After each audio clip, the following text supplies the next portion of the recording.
Halo semuanya, kembali lagi dengan saya Vincent. Di video kali ini kita akan lanjut menjawab pertanyaan yang sudah masuk. Pertanyaannya bunyinya, di usia 25-an mending kejar karir atau kuliah lagi atau nikah muda? Nah, kalau masih berumur 25-an itu sebenarnya masih sangat banyak potensi, banyak kesempatan. Sehingga ketiga pilihan ini menurut saya oke-oke saja. Karena ada contoh orang-orang yang di umur segitu mungkin masih mengejar karir, atau ada yang kuliah lagi, atau bahkan ada yang sudah menikah muda, dan itu sebenarnya oke-oke saja. Jadi semua itu tidak ada yang salah, tetapi semua kembali lagi tergantung pada konteks dan kondisi kita di waktu itu. Kita akan coba membahas satu persatu. Coba kalau misalnya kita mau terus mengejar karir, nah kita harus lihat apakah dengan kondisi pendidikan kita sekarang, tingkat pendidikan kita sekarang itu sudah cukup untuk membawa kita kepada kesempatan-kesempatan yang lebih besar, atau mungkin kondisi kehidupan kita mengharuskan kita untuk terlebih dahulu menabung dan mengumpulkan pendapatan itu dengan melalui berkarir. Nah, kalau memang kondisinya seperti itu, maka sah-sah saja untuk lanjut mengejar karir. Nah, kalau misalnya kita pingin kuliah lagi, kita ingin belajar lagi, kita harus lihat dari konteks pembiayaannya atau dari finansial yang kita miliki.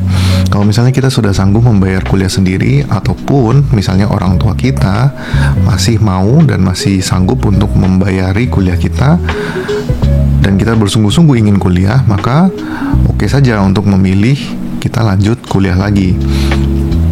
Yang harus kita perhatikan adalah jangan sampai kita memaksakan kehendak kita untuk kuliah. Misalnya tidak bisa membiayai, terus kita sampai ngutang atau kita pinjam untuk melanjutkan kuliah, maka ini yang menurut saya agak kurang tepat.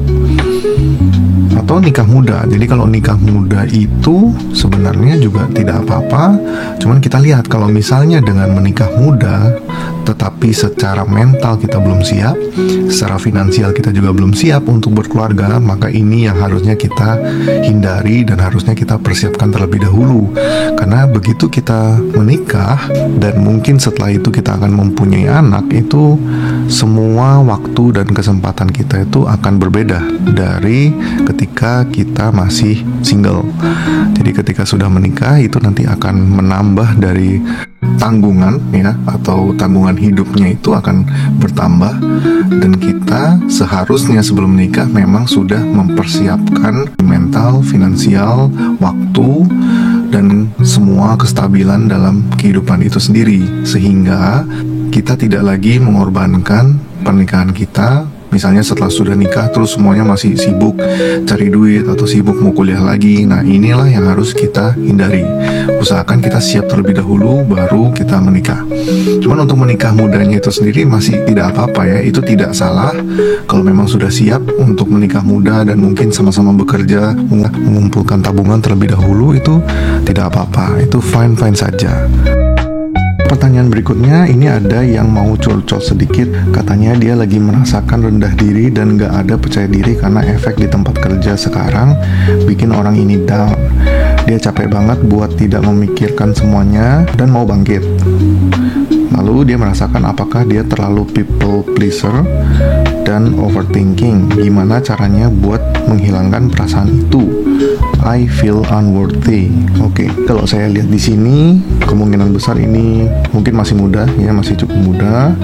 Terus di tempat kerjanya sekarang itu selalu bikin down. Nah, ini pertanyaan-pertanyaan berikutnya yang people pleaser atau overthinking itu adalah Anda sendiri yang bisa menilai ya. People pleaser itu ditandai dengan ketika Anda mempunyai sebuah pendapat atau mempunyai sebuah keyakinan, tapi Anda pendam hal itu karena berusaha untuk menyenangkan orang lain ya. Kemudian tidak bisa berkata tidak bisa menolak permintaan orang, padahal permintaan-permintaan itu terkadang merugikan Anda. Nah, kalau misalnya ada gejala-gejala ini, berarti memang ini adalah cenderung sebagai people pleaser. Dan kalau overthinking sebenarnya sih bukan sebuah masalah ya. Jadi overthinking itu lebih ke arah pertanda bahwa kita ini orangnya nggak mau ngasal. Ketika mengerjakan sesuatu, memikirkan sesuatu, kita itu sungguh-sungguh serius, tetapi kita terkadang memberi labelnya itu adalah overthinking. Lebih baik diubah. Lebih baik kita adalah orang yang sungguh-sungguh atau mungkin orang yang perfeksionis, tetapi bukan overthinking. Karena kalau misalnya kita merasa ada overthinking, sebenarnya yang harus kita lakukan ya kita lakukan saja apa yang kita overthinking. Misalnya kita cemas nih, pekerjaan kita nggak beres di deadline-nya yang sudah ditentukan, ya sudah kita kerjakan dari sekarang. Nah itu adalah cara untuk mengatasi overthinking. Kebanyakan orang berpikir ya overthinking, tetapi nggak ngapa-ngapain gitu. Jadi pikirannya itu terus mengganggu selama jangka panjang karena tidak ada tindakan atau action yang dilakukan. Ya, jadi kalau overthinking akan sesuatu tinggal dilakukan saja. Kemudian kalau people pleaser ya sebenarnya juga tergantung konteksnya. Kalau memang dalam konteks pekerjaan ini kita harus berusaha menyenangkan orang lain atau mengikuti dari kepentingan orang lain. Mungkin dengan melakukan hal itu maka kita akan lebih cepat mendapatkan jabatan yang lebih tinggi atau lebih cepat mendapatkan kenaikan gaji. Ya nggak masalah, kan cuma di tempat kerja aja people pleaser. Tapi jangan sampai kita dalam kehidupan sehari-hari, dalam rumah kita itu juga people pleaser. Artinya nggak bisa nolak dari permintaan orang lain dan selalu mengorbankan diri sendiri. Ya jadi people pleaser itu tinggal kita lihat dari sisi sebaliknya aja, apa keuntungannya kita berperilaku seperti itu. Kemudian di tempat kerja merasakan rendah diri, tidak percaya diri, dan tempat kerjanya bikin down. Sebenarnya begini, kita harus lihat dulu penyebabnya karena apa. Kalau penyebabnya karena memang di tempat kerja kita ini isinya adalah orang-orang dan lingkungan yang toksik, memang dari lingkungannya yang kurang bagus, maka ya kita boleh saja memikirkan opsi untuk pindah kerja dan cari kerja di tempat lain. Tetapi kalau misalnya yang membuat kita rendah diri, tidak percaya diri itu adalah kekurangan kita sendiri, misalnya kerja kita salah-salah, atau mungkin kerja kita itu nggak beres, atau mungkin kita itu sering dimarahin karena banyak melakukan kesalahan, yaitu maka masalahnya adalah terletak pada diri kita sendiri. Jadi kita sampai merasanya kok nggak enak di tempat kerja, bikin kita down, yaitu kita lihat dulu apakah ini kekurangan saya sendiri atau memang di tempat kerja itu lingkungannya sangat toksik atau sangat tidak baik untuk bekerja. Jadi yang harus dilakukan untuk meningkatkan percaya diri adalah kembali lagi ya, apa yang kita tidak percaya diri, misalnya tentang apa. Apakah kita tidak percaya diri karena merasa kurang pintar?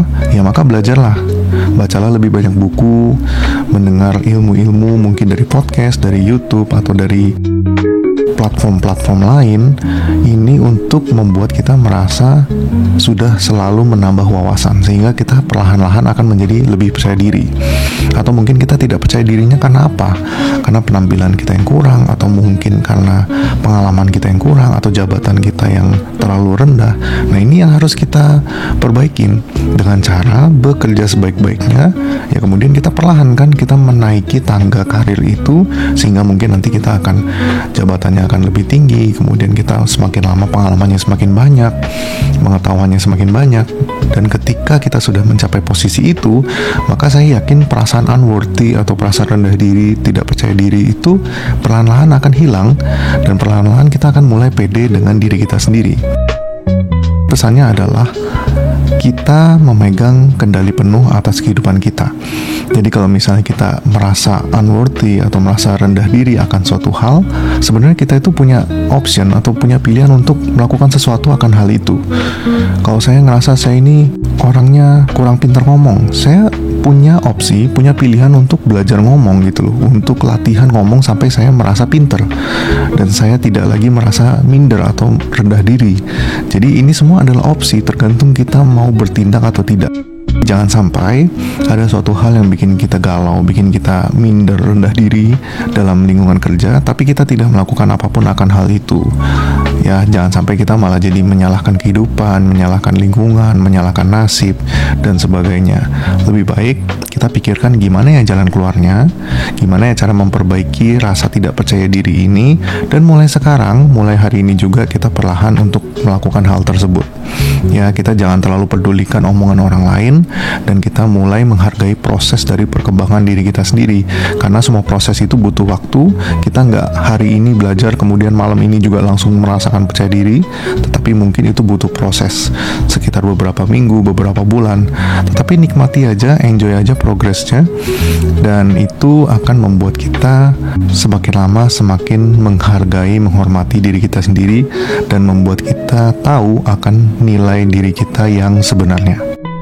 Kalau kamu suka video seperti ini, jangan lupa like, comment, dan subscribe. Kita ketemu di video berikutnya.